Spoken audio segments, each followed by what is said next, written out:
देखो यहां पर अगर हम बात करें इथोपिया की, तो इथोपिया एक लैंड लॉक्ड कंट्री है, अर्थात इसकी कोई भी सीमा सागर के साथ टच नहीं होती। देखो ये रेड सी के साथ भी टच नहीं हो रहा, गल्फ ऑफ अडन के साथ भी टच नहीं है, इधर इंडियन ओशन से भी टच नहीं हो रहा, ये फंसा हुआ है बीचों बीच। इसके उत्तर में देखो इरिट्रिया है, यहां पर जिबूती है और इधर सोमालिया है।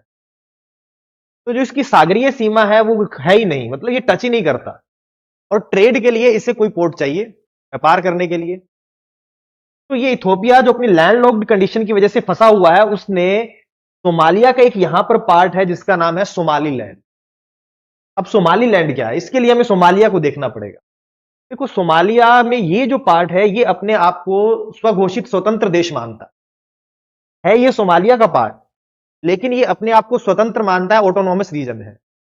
ये कहता है कि मैं सोमालिया का पार्ट नहीं हूं, मैं एक स्वतंत्र देश हूं।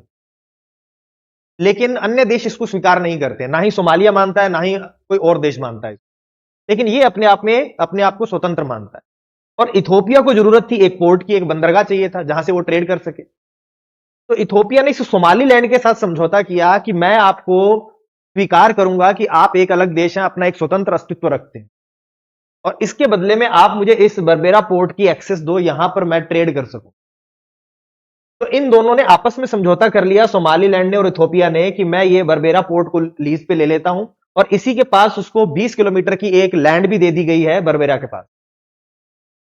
तो ये दोनों के बीच में समझौता हो गया, सोमालीलैंड और इथोपिया के बीच में। लेकिन सोमालिया को ये एक्सेप्ट नहीं है। सोमालिया कह रहा है कि ये मेरा ही भाग है, आप मेरी संप्रभुता के खिलाफ जा रहे हैं, आप मेरे पार्ट के साथ अलग से समझौता कर रहे हैं, जबकि आपको मेरे साथ करना चाहिए था। मेरा ये भाग है अलग, हमने इसको ऑटोनॉमस माना, लेकिन ये एक स्वतंत्र देश नहीं है कि आप इसके साथ जाके समझौता करें।